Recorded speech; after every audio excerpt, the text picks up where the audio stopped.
Hello student, कैसे आई हो? बड़े होंगे। मैं सुधाकर श्रीवास्तव, आपके अपने YouTube channel CBSE chemistry 9 to 12 में आपका बहुत बहुत स्वागत करते हैं। आज हम लोग क्लास 9 का बहुत प्यारा सा chapter atom and molecules start करने जा रहे हैं। बहुत से बच्चों की डिमांड थी कि सर हमारे स्कूल के हाफ ईयरली एग्जाम में एटम एंड मॉलिक्यूल्स आ रहा है और हमारे कोचिंग में हमारे होम ट्यूटर टीचर ने अभी तक इस चैप्टर को नहीं पढ़ाया है। तो बहुत प्यारा सा चैप्टर स्टार्ट करने जा रहे हैं, एटम एंड मॉलिक्यूल्स। ठीक भाई, देखो, लॉ ऑफ कंजर्वेशन। ठीक है भाई, लॉ ऑफ कंजर्वेशन ये कहता है, देखो जब भी केमिकल इक्वेशन लिखते हैं आपको पता है, एक हम पहले केमिकल इक्वेशन लिख लेते हैं। ठीक, लिखते हैं CaCO3। ठीक है भाई, देखो कैल्शियम कार्बोनेट, इसका नाम बेटा क्या होता है? कैल्शियम कार्बोनेट होता है। ठीक है, इसका नाम जो है क्या है? Calcium carbonate. क्या नाम होता है भाई इसका? Calcium carbonate. क्लियर है? अब देखो, कैल्शियम कार्बोनेट को भाई जब हम क्या करते हैं, हीट करते हैं, जब हम क्या करते हैं, हीट करते हैं, तो भाई ये कैल्शियम ऑक्साइड और कार्बन डाइऑक्साइड में क्या हो जाता है? ब्रेक डाउन हो जाता है। क्लियर है? इसका नाम क्या है? Calcium oxide. ठीक, कैल्शियम ऑक्साइड। और ये कार्बन डाई ऑक्साइड में क्या हो जाता है बच्चा? ये ब्रेक डाउन हो जाता है। क्लियर है? ठीक है, अब देखो ध्यान सुनना आराम से। ये वाला जो बेटा पार्ट है तो आपका ये वाला जो पार्ट है, ठीक है, केमिकल इक्वेशन के जो लेफ्ट साइड में लिखा जाता है उसे हम बोलते हैं क्या? रिएक्टेंट। क्या बोलते हैं? रिएक्टेंट। क्लियर है? और जो आपका राइट साइड वाला पार्ट होता है वो कहलाता है आपका प्रोडक्ट। वो क्या कहलाता है? प्रोडक्ट। क्लियर है? कुछ भी अगर केमिकल रिएक्शन के आपके लेफ्ट साइड में लिखा हुआ है, ठीक है भाई, तो डेफिनेटली रिएक्टेंट कहलाएगा। और जो आपके राइट साइड में लिखा हुआ है तो वो आपका क्या कहलाएगा? प्रोडक्ट कहलाएगा। ठीक है, अब देखो भाई, अगर हम बात करें लॉ ऑफ कंजर्वेशन की, ठीक है, लॉ ऑफ कंजर्वेशन, तो भाई रिएक्टेंट का मास प्रोडक्ट के क्या होने चाहिए? इक्वल होना चाहिए। ठीक है सर, समझ में आया भाई? तो अकॉर्डिंग टू क्या होता है, लॉ ऑफ कंजर्वेशन, रिएक्टेंट का मास प्रोडक्ट के इक्वल होना चाहिए। ठीक, mass neither be create not destroy. Clear? अब इस पे हम ऑपरेट करने जा रहे हैं लॉ ऑफ। हमने क्या किया, देखो कैल्शियम का जो एटॉमिक मास होता है, ठीक है, हम लिख दे रहे हैं यहाँ पर थोड़ा सा कुछ चीजों को। जो कैल्शियम का एटॉमिक मास होता है बच्चा वो 40 होता है। ठीक, कार्बन का कितना होता है? 12 होता है। ऑक्सीजन का कितना होता है? 16 होता है। ठीक, देखो, अब हमने क्या रखा, यहां पर हम इसका निकालने जा रहे हैं मोलर मास। क्या निकालने जा रहे हैं? मोलर। अरे ये कैसे निकलता है? अब देखो बच्चा, देखते जाओ आराम से, धीरे धीरे, वीडियो को लास्ट तक जरूर देखिएगा। यहाँ बच्चा कैल्शियम कितना लिखा हुआ है? 1 लिखा है। 1 × 40 लिख लो इसको। डन। फिर क्या लिखा जाएगा? कैल्शियम से हम जब कार्बन पे जाएंगे तो इन दोनों के बीच में हम क्या लगाएंगे? प्लस लगाएंगे। ठीक है भाई, तो कार्बन तुमको कितना दिख रहा है? 1 दिख रहा है। 1 × 12 प्लस बच्चा, कार्बन से जब हम ऑक्सीजन पे जाएंगे तो कितना आएगा? कितने ऑक्सीजन है? 3। 3 × बच्चा 16। डन। अब देखो, 40 प्लस 12 प्लस बच्चा कितना हो गया? 16 3 × 48। डन। तो बेटा ये कितना आ गया? ये आपका आ गया 52। ये आपका कितना? 40 प्लस 12 कितना आ गया? 52। और बेटा ये 48 इक्वल टू कितना आ गया? 100। ठीक है, आपके जो लेफ्ट साइड का जो मास है वो कितना आ गया? 100 आ गया। क्लियर है? अब देखो इधर का करने जा रहे हैं बच्चा। ठीक है, आराम से समझिएगा धीरे धीरे। देखो कितने कैल्शियम दिख रहे हैं? 1 कैल्शियम दिख रहे हैं। 1 × 40 प्लस, देखो कैल्शियम से जब हम ऑक्सीजन पे जाएंगे तो कितना आएगा? 1 × 16। ठीक, ये तो बेटा किसका हो गया, कैल्शियम ऑक्साइड का हो गया। अब हमको CO2 का फाइंड करना है, ठीक, प्लस 12 इंटू 1 प्लस 16 इंटू 2, आया ना? ठीक भाई, अब देखो बच्चा इसको भी ब्रैकेट में कर लूँ तो कितना आ गया 40 प्लस 16, कितना आ गया 56 आ गया, कितना आ गया बच्चा 56। और यहाँ पे हमने जब सॉल्व किया 12 प्लस 32 तो कितना आ गया बेटा 44। मतलब जो कार्बन डाइऑक्साइड का जो मोलर मास आया वो कितना आया है बच्चा 44 आया है, और कैल्शियम ऑक्साइड का जो मोलर मास आया बच्चा कितना आया 56 आया। ठीक, अब जब दोनों को ऐड करेंगे तो बच्चा कितना आ जाएगा 100। क्लियर है, दोनों का बच्चा कितना आ गया 100 आ गया।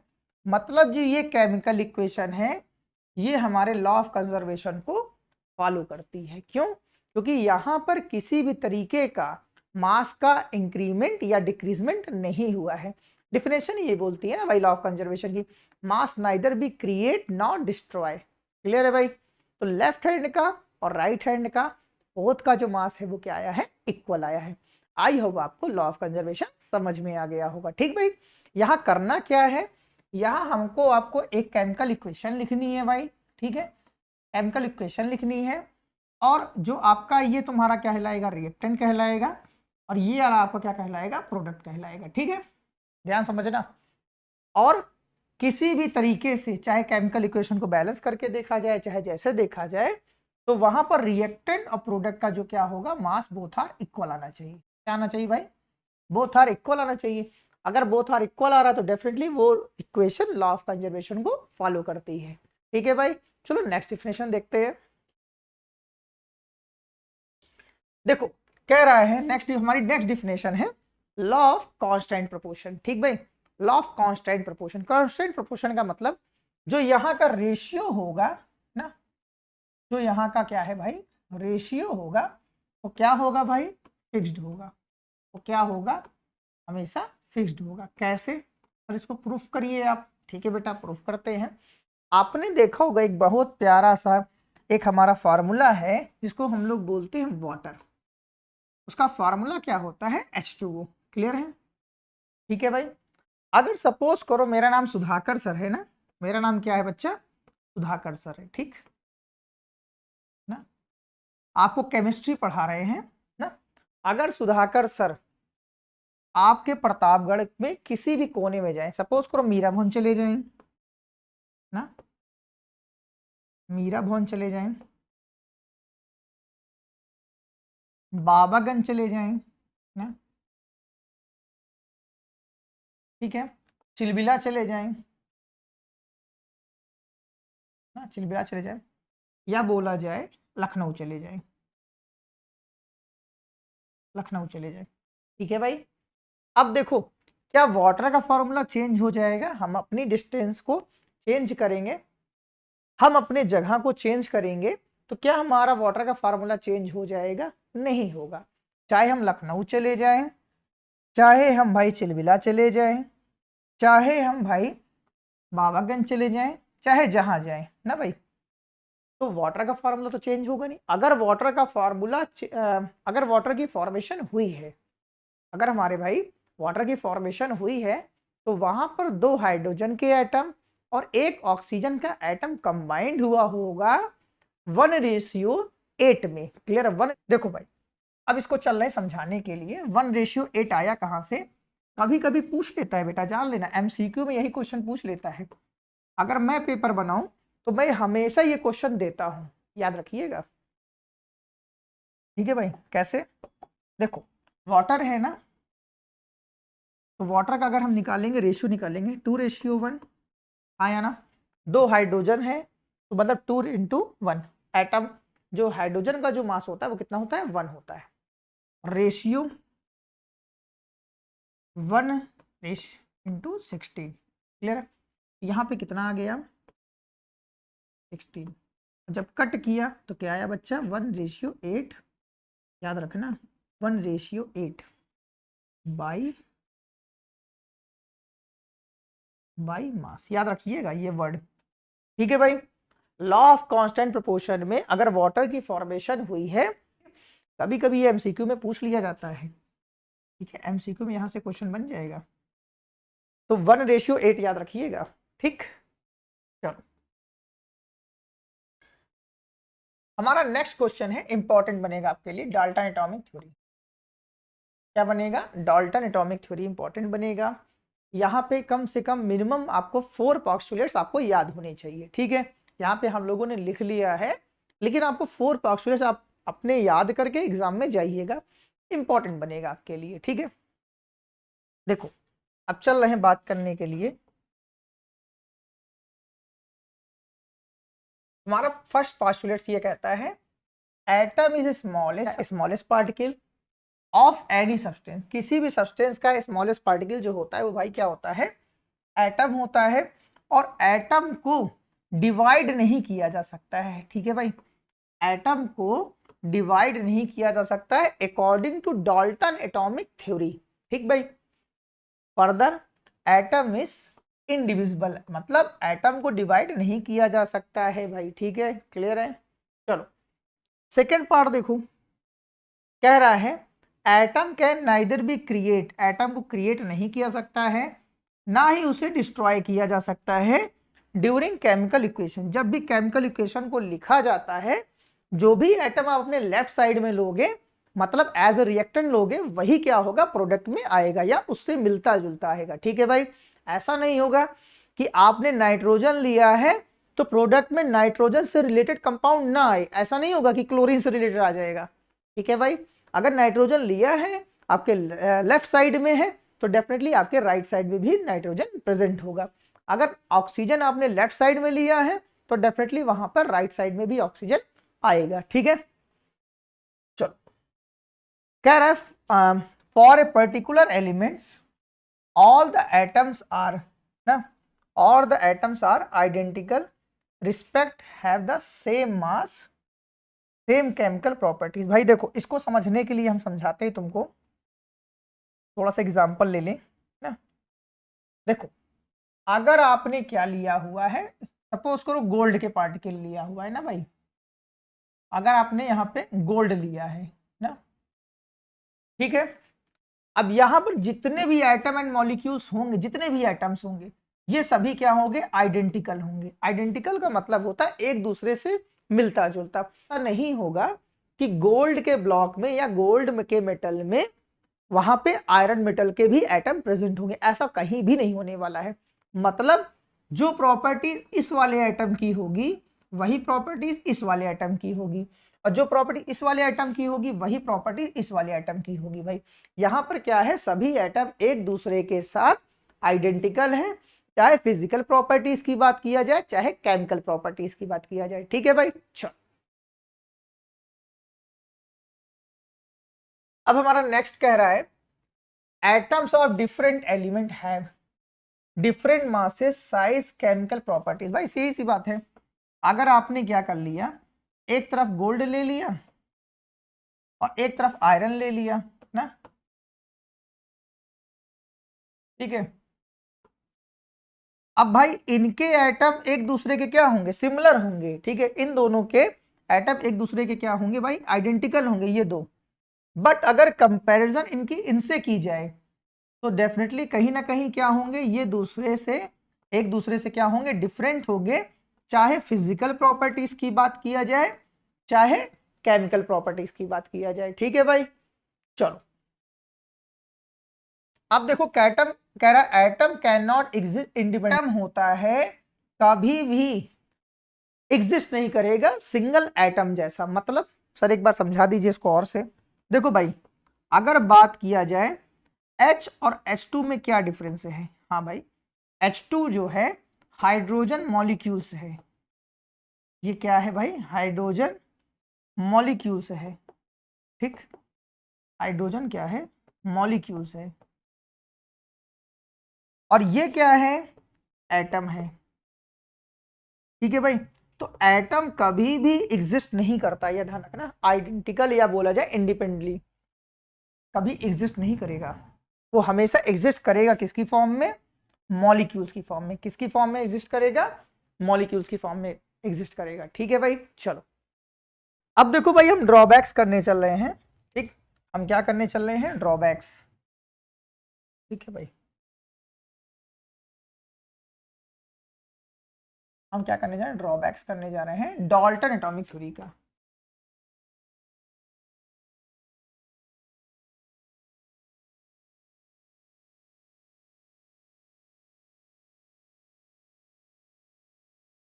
ठीक, ठीक भाई, अब देखो इन्होंने सबसे पहला क्या बताया भाई? देखो इन्होंने ये बताया कि एटम को डिवाइड नहीं किया जा सकता है ना भाई। देखो पहला ही पॉइंट लिखा था मैंने, एटम को डिवाइड नहीं किया जा सकता है, पहला ही पॉइंट हमने लिखा है ना। बट बेटा आपको ये पता है ना कि जब एटम होता है ना, वो 3 पार्टिकल से मिलकर बनता है। एक होता है इलेक्ट्रॉन, प्रोटॉन और न्यूट्रॉन। ठीक है, एटम जो होता है स्मॉलेस्ट पार्टिकल होता है भाई। ठीक, याद रखना, स्मॉलेस्ट पार्टिकल जो केमिकल रिएक्शन में पार्टिसिपेट करता है। कभी कभी क्वेश्चन पूछ लेता है कि एक ऐसा पार्टिकल बताओ जो केमिकल रिएक्शन में पार्टिसिपेट करता है और वो सबसे स्मॉलेस्ट हो, तो भाई एटम होगा, ध्यान रखना। और तो इलेक्ट्रॉन, प्रोटॉन क्या, न्यूट्रॉन क्या है? तो बच्चा इनको बोला जाता है सब एटॉमिक पार्टिकल। याद रख लीजिएगा भाई, क्या बोला जाएगा? सब एटॉमिक पार्टिकल्स।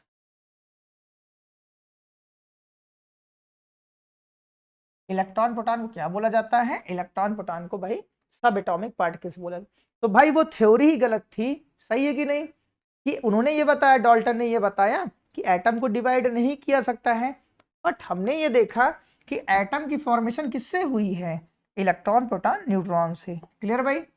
और इलेक्ट्रॉन प्रोटॉन न्यूट्रॉन को बाद में क्या बोल दिया गया?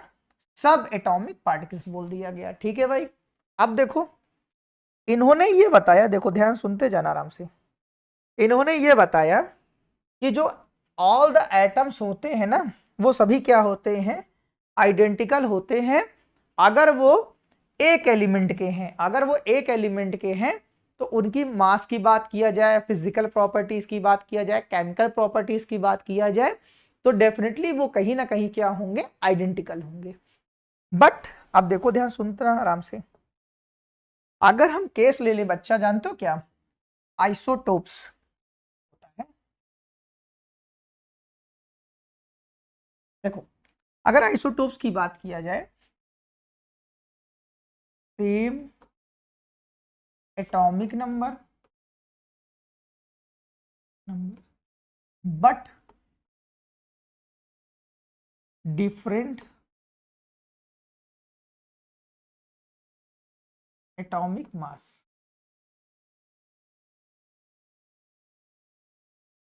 ठीक है भाई, देखो डाल्टन एटॉमिक थ्योरी ने ये बताया कि अगर सेम एलिमेंट है तो उसका मास, जो फिजिकल प्रॉपर्टीज होगी, केमिकल प्रॉपर्टीज होगी, वो सभी क्या होगी? एक जैसी होगी।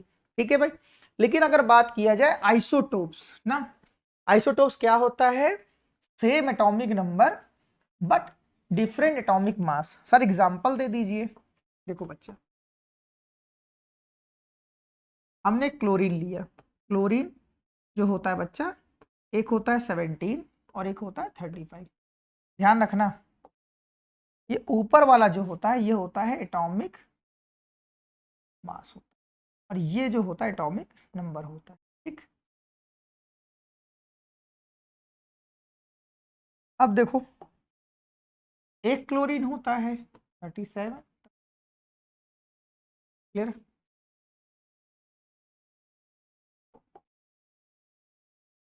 ये 37, ये एटॉमिक एटॉमिक मास हो गया, और ये तुम्हारा क्या होगा? Atomic number. कहाँ बेटा आइडेंटिकल है? देखो एटॉमिक मास डिफरेंट है कि नहीं है? हाँ डिफरेंट है, तो डेफिनेटली डाल्टन एटॉमिक से ये सभी क्या कहलाए बच्चा? ड्रॉबैक्स कहलाए। ठीक है, चलो आगे देखते हैं।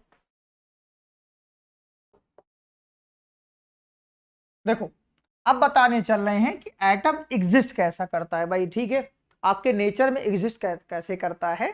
देखो भाई, एटम जो होता है एग्जिस्ट करता है आपके मॉलिक्यूल्स की फॉर्म में, मॉलिक्यूल्स की फॉर्म में, और बेटा करता है आयंस की फॉर्म में, ठीक है, आयंस की फॉर्म में करता है, ध्यान रखना। और ये टॉपिक बेटा मोस्ट आईएमपी होगा आपके लिए आज, एक मोस्ट आईएमपी। देखो भाई, अब हम समझाने चले मॉलिक्यूल्स क्या होता है। देखो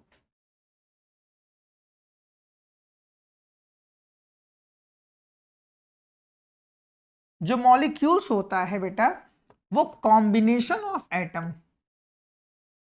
combination of atom is called ना, वो कहलाता है बेटा क्या, molecules. Combination of atom is called क्या, मॉलिक्यूल्स, ठीक है। सर एग्जांपल दीजिए, लो भाई एग्जांपल लो। देखो हाइड्रोजन का एक एटम है ना भाई, थोड़ा थोड़ा अच्छा सा लगना चाहिए ना, अब है तो ठीक है। वाओ, गजब, ये ठीक है ठीक है, चलो बढ़िया से। ये हाइड्रोजन का एक एटम है और ये एक हाइड्रोजन का एटम है, इन दोनों को हमने कंबाइन कर दिया, ठीक है भाई। तो यहां पर जो तीसरा आया वो क्या आया मालूम है भाई, ये आया H2, क्लियर, ये आया क्या H2। अरे ये क्या आ गया, एक मिनट भाई, थोड़ा सा टाइम देने का,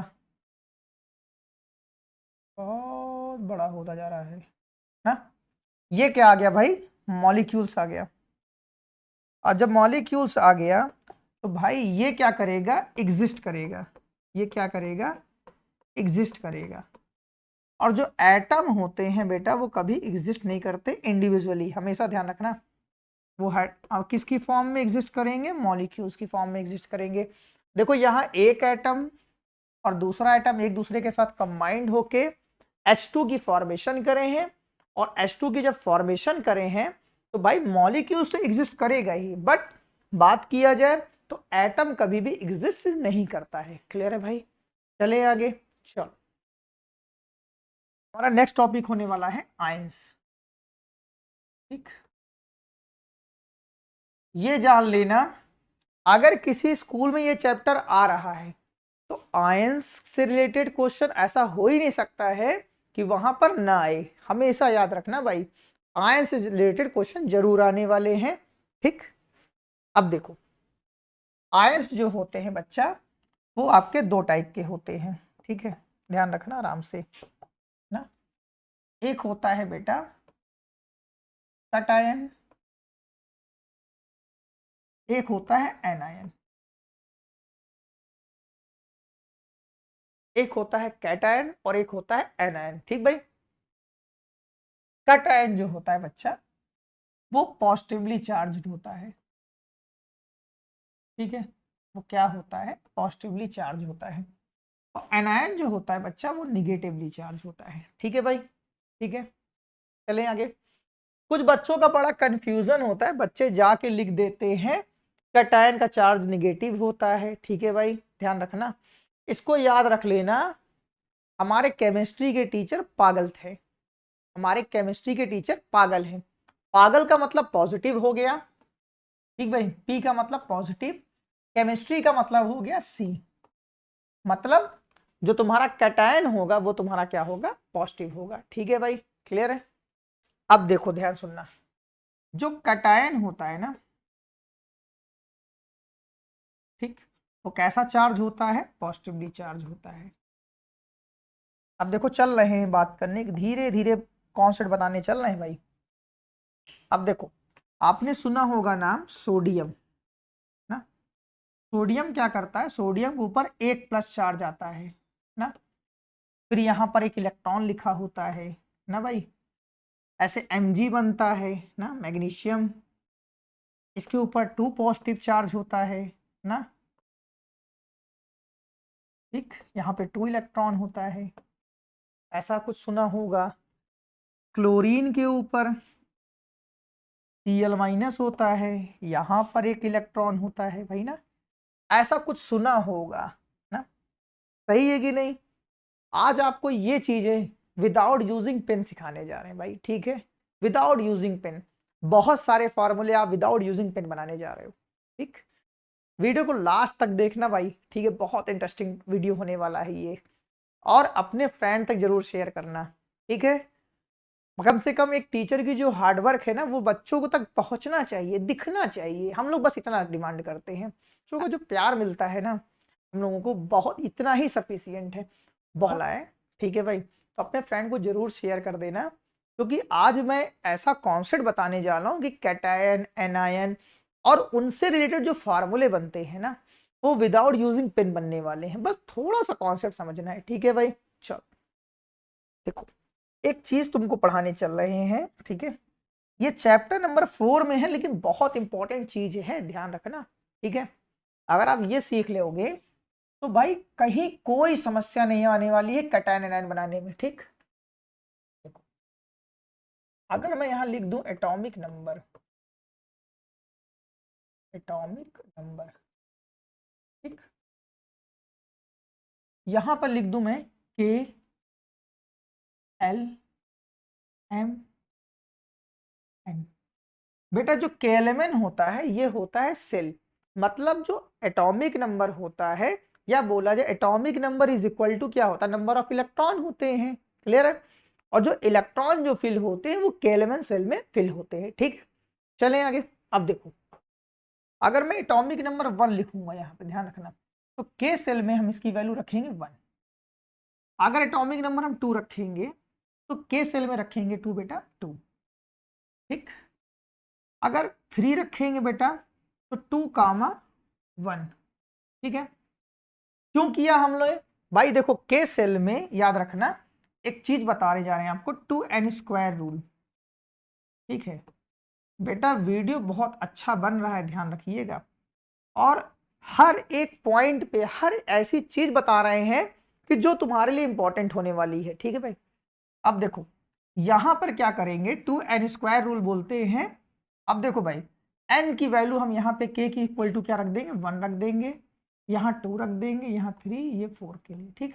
अब ध्यान से सुनना, अगर हम बेटा k सेल में मैक्सिमम नंबर ऑफ इलेक्ट्रॉन निकालना है तो कैसे निकालेंगे, 2 इंटू 1 का स्क्वायर, मतलब n इक्वल टू क्या है, ये वैल्यू है के एल एम एन की। तो बेटा के सेल में मैक्सिमम नंबर ऑफ इलेक्ट्रॉन कितने हो सकते हैं, 2 हो सकते हैं। अगर एल की बात करें तो बेटा 2 इंटू 2 का स्क्वायर, क्योंकि यहां पर जो एल की वैल्यू है वो कितनी है, 2, 2 का बेटा स्क्वायर करेंगे तो कितना आ जाएगा, 8। मतलब एल सेल में मैक्सिमम नंबर ऑफ इलेक्ट्रॉन कितने हो सकते हैं, 8 हो सकते हैं, ठीक। इसी तरीके से एम की बात करें तो 2 इंटू 3 का स्क्वायर, तो बेटा कितना आया, 18 आ गया। अब एन वाला बेटा आप कमेंट बॉक्स में करिएगा कितने नंबर ऑफ इलेक्ट्रॉन वहां पे प्रेजेंट होंगे, ठीक है भाई, कमेंट में जरूर करिएगा, ठीक है, विथ स्कूल नेम। अच्छा लगता है यार तुम सबको देख के, ठीक। तो भाई देखो, इसको जरूर प्रिंट कर लेना, ठीक है, इंपॉर्टेंट है आपके लिए, ठीक है। चलो अब देखो, तो 3 का आया तो के में मैक्सिमम नंबर ऑफ इलेक्ट्रॉन कितने हो सकते हैं भाई, 2। एल सेल में कितने हो गए, 1। अगर बात करें 4, तो बेटा कितना हो गया, 2, 5, 2, 3, 6, 2, 4, 7, 2, 8, ठीक है, 9, 2, 7, 10, 2, 8, 11। ध्यान सुनना बेटा, अगर हम बात करें स्टेबल होने के लिए, तो भाई हम लोग पढ़ाई क्यों कर रहे हैं? हम लोग पढ़ाई स्टेबल होने के लिए कर रहे हैं। ध्यान से सुनना, एलिमेंट जो स्टेबल होता है, एलिमेंट जो होता है बच्चा, ठीक है, वो दो चीज से होता है। अगर वो के सेल में 2 इलेक्ट्रॉन कंप्लीट कर ले, के सेल में बेटा 2 इलेक्ट्रॉन कंप्लीट कर ले, या फिर LMN सेल में, LMN रिमेनिंग सेल में कितने इलेक्ट्रॉन कंप्लीट कर ले, 8 इलेक्ट्रॉन कंप्लीट कर ले, तो वो बेटा एलिमेंट क्या हो जाएगा? स्टेबल हो जाएगा। ठीक है भाई, मतलब एलिमेंट के स्टेबल होने के लिए 2 रूल हैं। के सेल में 2 इलेक्ट्रॉन कंप्लीट हो जाए, तो इस रूल को हम लोग बोलते हैं क्या है? Duplet rule. क्या बोलेंगे? Duplet rule. मतलब के सेल के लिए 2 इलेक्ट्रॉन, और LMN सेल के लिए कितने भाई? 8। इसको क्या बोलेंगे? Octet rule. क्या बोलेंगे? Octet rule. ठीक है, तो ऑक्टेट रूल क्या होता है? ऑक्टेट रूल क्या है? ऑक्टेट रूल में LMN सेल में अगर हम 8 इलेक्ट्रॉन कंप्लीट कर लें, तो एलिमेंट क्या हो जाएगा? स्टेबल हो जाएगा भाई। ठीक है, चलो अब इसको चलते हैं, यहां पे देखो, अब क्या हो जाएगा इसका कॉन्फ़िगरेशन? 2 8 ना भाई, क्या हो जाएगा? 1 हो जाएगा। क्यों? कॉन्फ़िगरेशन 2 8 1 आ जाएगा, हाँ या ना? 12 का कितना हो जाएगा बेटा? 2 8 2 आ जाएगा। 13 का कितना हो जाएगा? 2 8 3 आ जाएगा। 14 का कितना हो जाएगा? 2 8 4 हो जाएगा।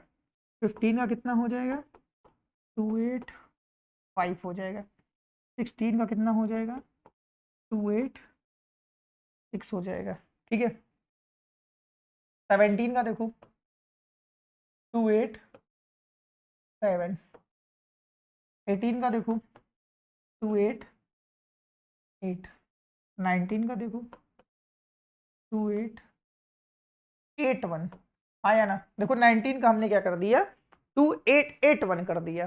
ठीक, और अब की बार हमने क्या कर दिया? 20 का बेटा 2 8 8 2। ठीक है, क्लियर है? देखो भाई, अगर किसी बच्चे को ये चीज नहीं समझ में आ रही तो इसको रट लेना। ठीक है, इसी से हम विदाउट यूजिंग पेन हम लोग कैटायन एनायन बनाने चल रहे हैं। ठीक है भाई, बहुत सारे कॉन्सेप्ट हैं, लेकिन हम एक ऐसा कॉन्सेप्ट यूज करे हैं जो आपको आगे चल के पढ़ना है। ठीक है, क्लास 9th में ही पढ़ना है, तो कुछ ऐसा कॉन्सेप्ट सेलेक्ट किया जाए जिससे काम बहुत आसानी से भी हो जाए, कॉम्प्लिकेटेड भी ना हो, और वो तुम्हारे आगे के लिए हेल्प भी करे। ठीक है भाई, अब देखो ध्यान से सुनना, अगर हमने सोडियम लिया, ध्यान से सुनना, अगर हमने सोडियम लिया तो उसका कॉन्फ़िगरेशन बेटा कितना है? 2 8 1 है, और Cl का क्या है बेटा? 2 8 7 है। क्लियर है? ठीक है, तो बेटा इसके ऊपर चार्ज कैसे आएगा? कितना चार्ज आएगा, कैसे आएगा, क्यों आएगा? इसके लिए हम एक गोल्डन रूल,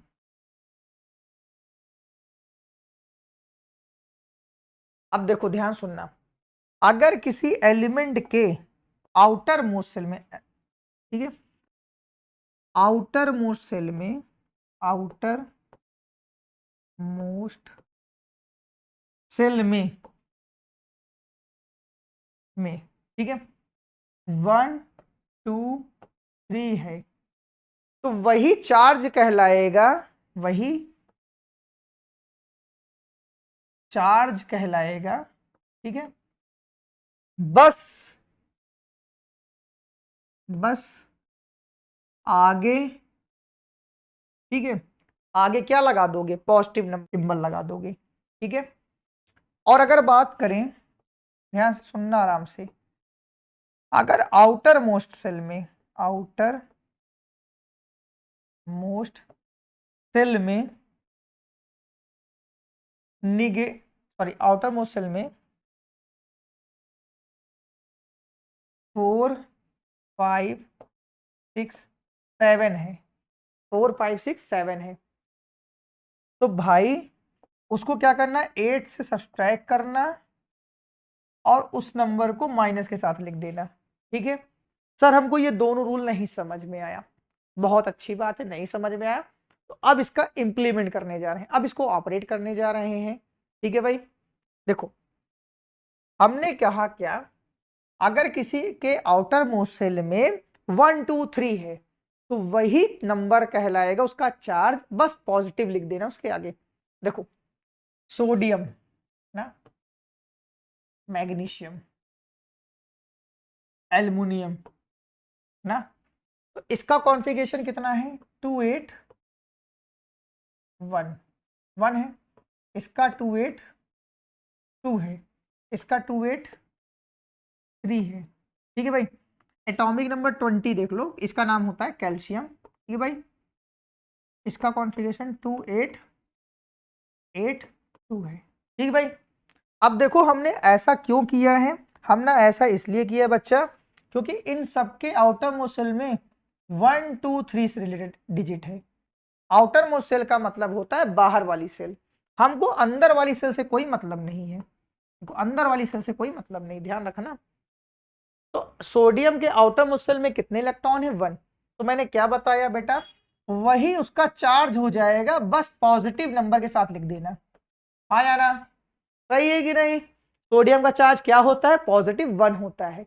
याद आया कि नहीं याद आया। अब देखो Mg का कितना आएगा, Mg के आउटर मोस्ट सेल में कितना है 2, मतलब Mg के ऊपर 2+। एल्युमिनियम का देखो भाई आउटर मोस्ट सेल में कितने इलेक्ट्रॉन है 3, तो +3। हाँ या ना, सही है। कैल्शियम का देखो आउटर मोस्ट सेल में कितने हैं 2, तो +2। हाँ या ना। देखो कितने आसानी से हम लोगों ने क्या कर दिया, चार्ज निकाल दिया जिसके आउटर मोस्ट सेल में पॉजिटिव था। ठीक। अब सर एक निगेटिव वाला भी करा दीजिए। देखो भाई क्लोरीन, फ्लोरीन ना, ऑक्सीजन के लिए ऑपरेट करते, इसका एटॉमिक नंबर कितना होता है बेटा 17 होता है। ठीक है, इसका होता है 9, इसका होता है 8। ठीक, नाइट्रोजन ले लो, इसका एटॉमिक नंबर 7 होता है। अब ध्यान से सुनना, इनका कॉन्फ़िगरेशन लिखो 2 8 7 2 7 2 6 2 5। ठीक है भाई। इन सभी के आउटर मोस्ट सेल में कितने हैं 4 5 6 7 डिजिट है। तो भाई 4 5 6 7 डिजिट है, तो उसको क्या करेंगे 8 से सब्सट्रैक्ट करेंगे और जो डिजिट आएगी उसको माइनस के साथ लिखेंगे। देखो यही लिखा था मैंने, देखो मैंने ये लिखा था। देखो आउटर मोस्ट सेल में ना, अगर जिसके आउटर मोस्ट सेल में कितने डिजिट है 4 5 6 7 है, तो हम क्या करेंगे 8 में से उसको सब्सट्रैक्ट कर देंगे और माइनस के साथ लिख देंगे। सर इसको ऑपरेट करके बताइए। देखो भाई आउटर मोस्ट सेल में कितने हैं 7 है, तो इसको क्या करोगे 8 में से 7 सब्सट्रैक्ट करोगे तो आएगा कितना 1, और किसके साथ, किस सिंबल के साथ लिखोगे, माइनस के साथ लिखोगे, -1, मतलब जो क्लोरीन का बनेगा चार्ज -1 बनेगा। हाँ या ना, सही है। इसी तरीके से देखो फ्लोरीन है, तो फ्लोरीन का जो आउटर मोस्ट सेल में इलेक्ट्रॉन है वो कितने हैं 7, तो 8 -7 करोगे तो कितना आएगा 1, 1 रहेगा तो मतलब -1। हाँ या ना, फ्लोरीन के ऊपर चार्ज कितना आ गया -1। भाई ऑक्सीजन वाला देख लो ना, ऑक्सीजन वाला देख लो, यहां आउटर मोस्ट सेल में कितने इलेक्ट्रॉन हैं, आउटर मोस्ट सेल में 6 इलेक्ट्रॉन है, और जब 6 इलेक्ट्रॉन है तो 8 - 6 कितना आया 2, और 2 को कैसे लिखोगे -2 लिखोगे। सही है। नाइट्रोजन आउटर मोस्ट सेल में कितने इलेक्ट्रॉन 5, तो जब 5 हो गया मेरे भाई तो डेफिनेटली कहीं ना कहीं क्या हो गया 8 - 5, तो 8 - 5 मतलब 3, 3 को कैसे लिखोगे -3। हाँ या ना, ठीक है।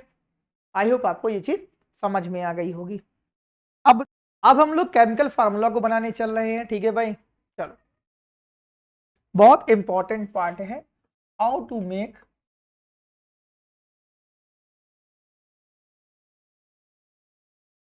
Chemical formula. ठीक,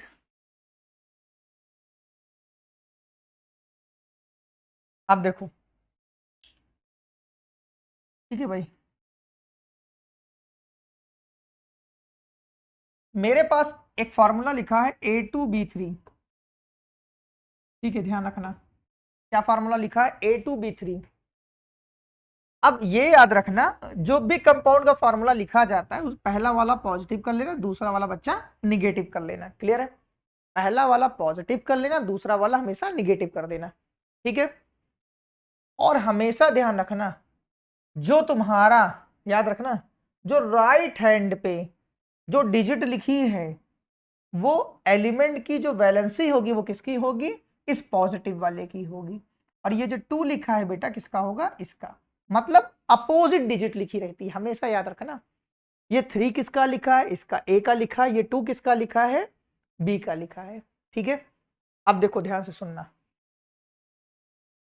और एक चीज बता दे बेटा, ये जो चार्ज होता है ना, आपने ये जो चार्ज निकाला है, जो भी चार्ज निकाला है, देखो ये कभी चेंज नहीं होता, याद रखना, कभी नहीं चेंज होगा। ठीक? कभी नहीं चेंज होगा, ये जान लो। अगर आपने 10-5 चार्ज याद कर लिए ना तो बहुत सारे केमिकल फॉर्मूले आप बना लोगे, कैसे भी देखो बनाने चल रहे हैं, बिल्कुल मत परेशान होना। ठीक है?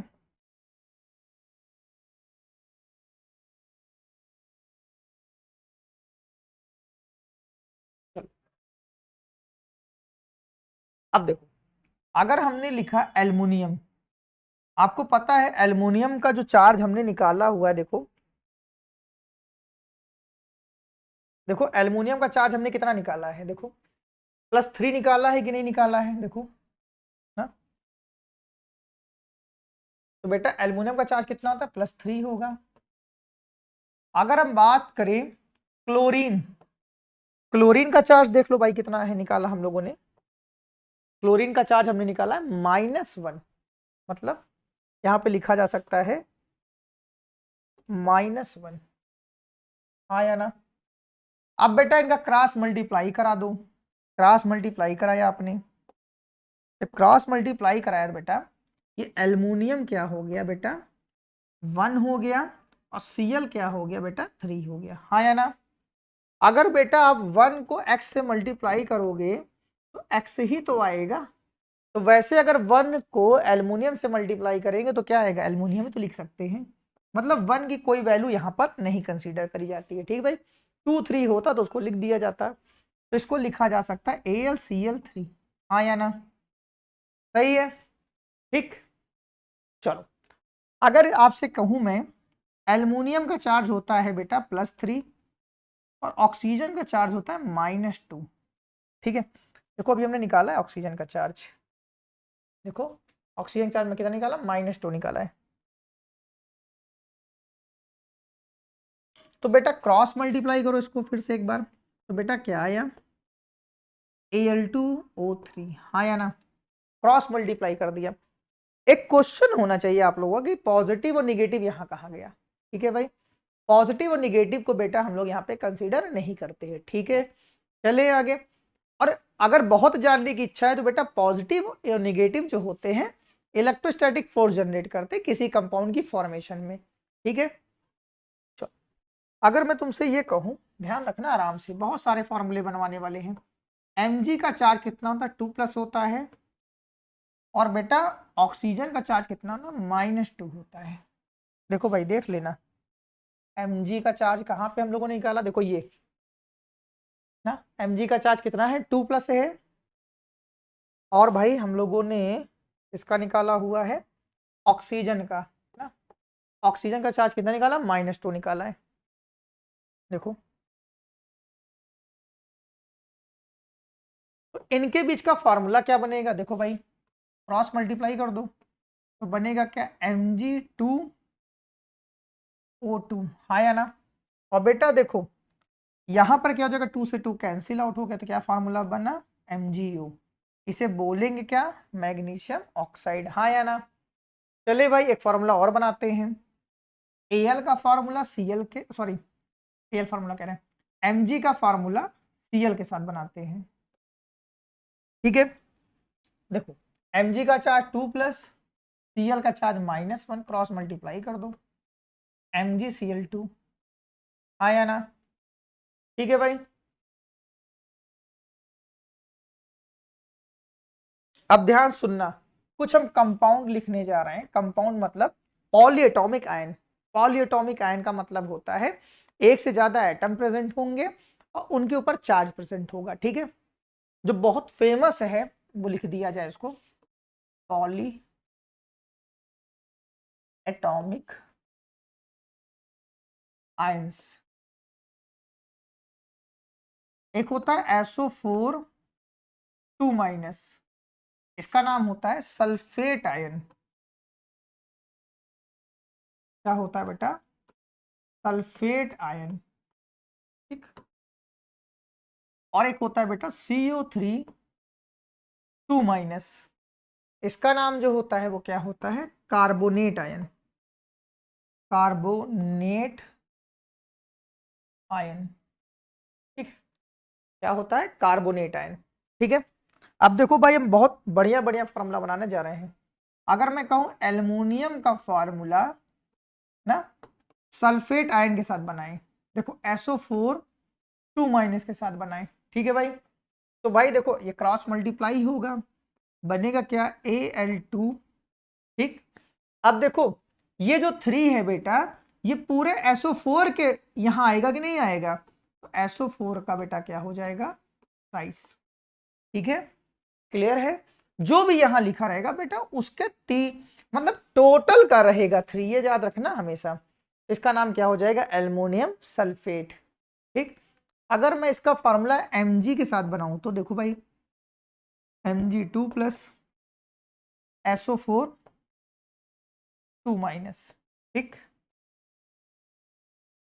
देखो Mg बेटा 2 हो जाएगा, SO4 क्या हो जाएगा? 2 हो जाएगा, और ये 2 से 2 कैंसिल आउट हो गया। तो बना क्या फार्मूला हमारा? MgSO4, मैग्नीशियम सल्फेट इसे बोलते हैं। क्लियर है?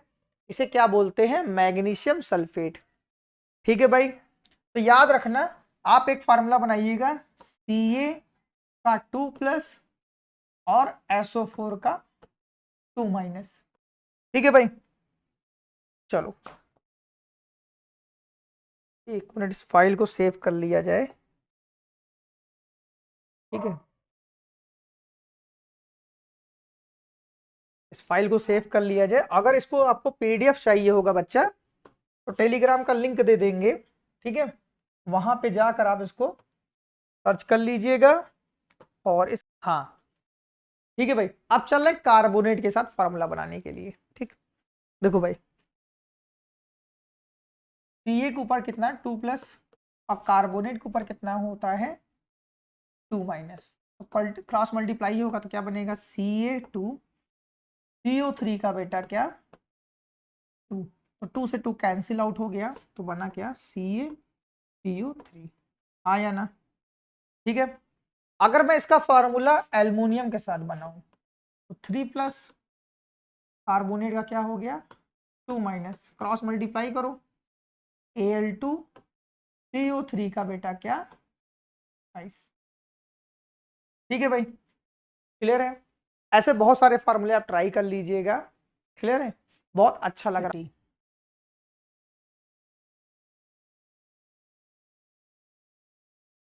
ठीक है। लिखा जा सकता है इसके बारे में, किसी भी मॉलिक्यूल्स में कितने number of atom present is called क्या? एटॉमिसिटी, ठीक है। क्या चीज सर? देखो, total number of atom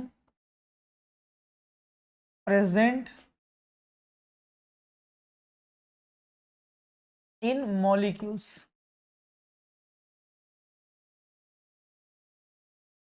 is called atomicity, ठीक भाई। ठीक है। अब देखो ये कितने होते हैं? मोनो हो सकते हैं, ये तुम्हारे डाई हो सकते हैं, ये तुम्हारे ट्राई हो सकते हैं, ये तुम्हारे टेट्रा हो सकते हैं, ठीक है भाई। अब मोनो में देखो भाई, देखो ध्यान सुनना, मोनो अगर हम लिख दें हीलियम, नियॉन, आर्गन, तो इसमें टोटल नंबर ऑफ एटम कितने आपको दिख रहे हैं भाई? टोटल नंबर ऑफ एटम कितने दिख रहे हैं? एक दिख रहे हैं। तो डेफिनेटली इसकी एटॉमिसिटी कितनी कहलाएगी? मोनो। अगर हम बात करें डाई की, डाई मतलब 2 एटम प्रेजेंट है, जैसे नाइट्रोजन, देखो N2 लिख दिया ना, Cl2, ठीक है भाई, Br2, ठीक है। ये सभी क्या है, डाई एटॉमिक है। डाई एटॉमिक क्यों है, क्योंकि टोटल नंबर ऑफ एटम कितने प्रेजेंट है, 2 प्रेजेंट है। अब देखो ट्राई, ओजोन का फॉर्मूला सुना है O3, O3, तो टोटल नंबर ऑफ एटम कितने प्रेजेंट है ऑक्सीजन के यहाँ पर, 3। टेट्रा, टेट्रा का मतलब होगा बेटा P4, ठीक है। ये फास्फोरस जो होता है, फास्फोरस की जो एटॉमिक सिटी होती है कितनी होती है बेटा, 4 होती है, ठीक है, ये याद रखना। ये भी आपके लिए इंपॉर्टेंट बनेगा, जान रखना, ध्यान रखना इसको।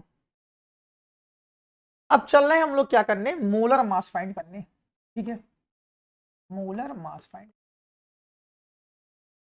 या बोला जाए मॉलिक्यूलर मास फाइंड करने चल रहे हैं, ठीक है, इंपॉर्टेंट बनेगा तुम्हारे लिए। अगर ध्यान रखना, हमने क्या एग्जांपल लिया था, कैल्शियम कार्बोनेट, ठीक है। यहां पर कुछ टेबल बना दे रहे हैं, उस टेबल को आप बढ़िया से देख लीजिएगा, ठीक है। कुछ एलिमेंट्स का लिख देंगे यहाँ पे।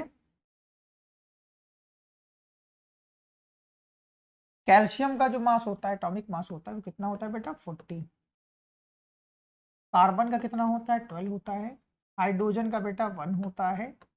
ऑक्सीजन का कितना होता है, 16 होता है। फास्फोरस का कितना होता है, 31 होता है। सल्फर का 32 होता है, ठीक है भाई। बाकी जैसे जैसे जरूरत पड़ती जाएगी लिखते जाएंगे, ऐसा कुछ नहीं है। अब देखो, तो यहाँ कैल्शियम कितने बेटा, 1, 1 इंटू 40 कर दो। कैल्शियम से किस पे गए हम, कार्बन पे गए, प्लस लगाओ। कार्बन कितने दिख रहे हैं, 1 दिख रहे हैं, 1 इंटू 12 कर दो। फिर कार्बन से हम ऑक्सीजन पे गए, कितना आ गया, 3 इंटू 12। बेटा काउंट करेंगे कितना आएगा यहाँ पर, देखो 40 प्लस 12 प्लस 48, कितना आया बेटा, 100, ठीक। अगर हम बात करें बेटा H2SO4, H2SO4, देखो S का कितना होता है, 32 होता है। ऑक्सीजन कितना होता है, 16 होता है।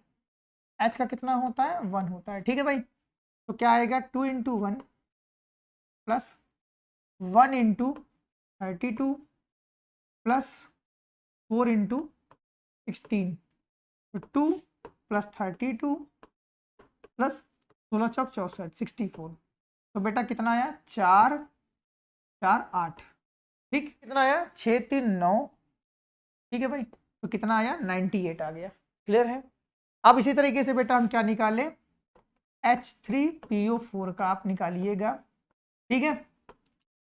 P का बेटा कितना होता है, 31 होता है, ध्यान रखिएगा। P का कितना होता है, 31 का होता है। एक कॉम्प्लिकेटेड वाला करा दे, देखो भाई, मेरा बहुत फेवरेट क्वेश्चन है, फेरस सल्फेट हेप्टाहाइड्रेट, ठीक है। इसका नाम जो होता है, इसका नाम होता है, याद रखना, फेरस सल्फेट हेप्टाहाइड्रेट। क्या होता है, ferrous sulphate, ferrous sulphate heptahydrate. Ferrous sulphate ये, हेप्टा मतलब 7, हाइड्रेट मतलब वाटर, ठीक है भाई। इसका कैसे निकालेंगे, देखो Fe का कितना होता है बेटा, 56 होता है। Fe का 56 होता है, बाकी सबको आपको पता है। तो देखो भाई Fe का कितना है, 56, तो 56 into 1 plus 1 into 32 plus 4 into 16, ठीक भाई। प्लस अगर हम वाटर को यहाँ पे निकालें, उसका बेटा अलग से, देखो ध्यान से, वाटर को अलग से निकालेंगे, तो 2 इंटू 1 प्लस 1 इंटू 16, तो कितना आ गया, 2 प्लस 16 इक्वल टू कितना आ गया, 18, हाँ या ना। तो वाटर का मोलर मास कितना आया बेटा, 18। और कितने वाटर मॉलिक्यूल्स प्रेजेंट है, 7 प्रेजेंट है, 7 इंटू बेटा 18, ठीक है। इंपॉर्टेंट कर लेना इसको, अगर इंपॉर्टेंट कर लेना, ठीक भाई। इसको चलो टॉपिक करने जा रहे हैं, ठीक है भाई। परसेंटेज कंपोजिशन,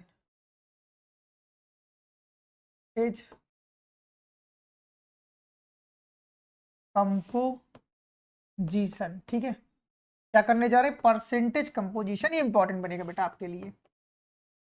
ठीक, एक कंपाउंड हमने ले लिया, देखो बेटा Na2SO4, ठीक भाई, क्या ले लिया, एक Na2SO4, ठीक, सोडियम सल्फेट ले लिया। अब ध्यान से सुनना, पहले इसका हम मोलर मास निकाल लें। क्या निकाल लें, मोलर मास। तो देखो भाई सोडियम का कितना होता है, 23 होता है, याद रखना सोडियम का कितना होता है, 23 होता है।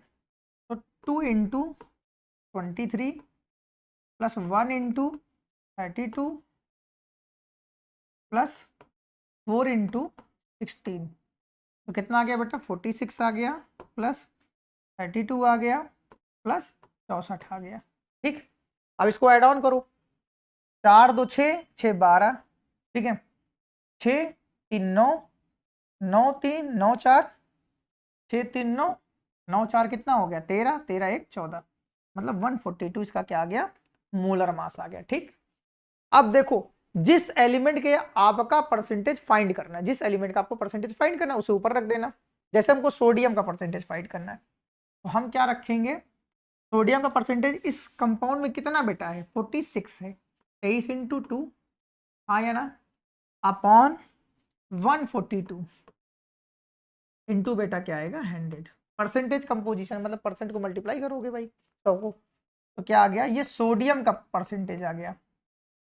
इसी तरीके से अगर हमको सल्फर का फाइंड करना होता, ठीक है भाई, तो सल्फर कितना होता है, 1 इंटू 32 अपॉन 142 इंटू 100, हाँ या ना, सही है। इसी तरीके से अगर आपको ऑक्सीजन का फाइंड करना होता तो भाई क्या करते, 4 इंटू 16 अपॉन 142 इंटू 100, ठीक है भाई। आई होप आपको वीडियो अच्छा लगा तो वीडियो को लाइक करिए, चैनल को सब्सक्राइब करिए, और अगर आपको ऐसा लगता है कि कोई टॉपिक आपको समझ में नहीं आया है या कोई टॉपिक स्किप कर गया है तो मेरा व्हाट्सएप नंबर लिख लीजिए, उस पर मैसेज कर दीजिएगा, ठीक है भाई, तो वो उसके लिए उसको सेपरेट वीडियो में बना दूंगा। 8765241663, ठीक है भाई, 8765241663, ये मेरा क्या है, व्हाट्सएप नंबर है, व्हाट्सएप नंबर है, ठीक है भाई।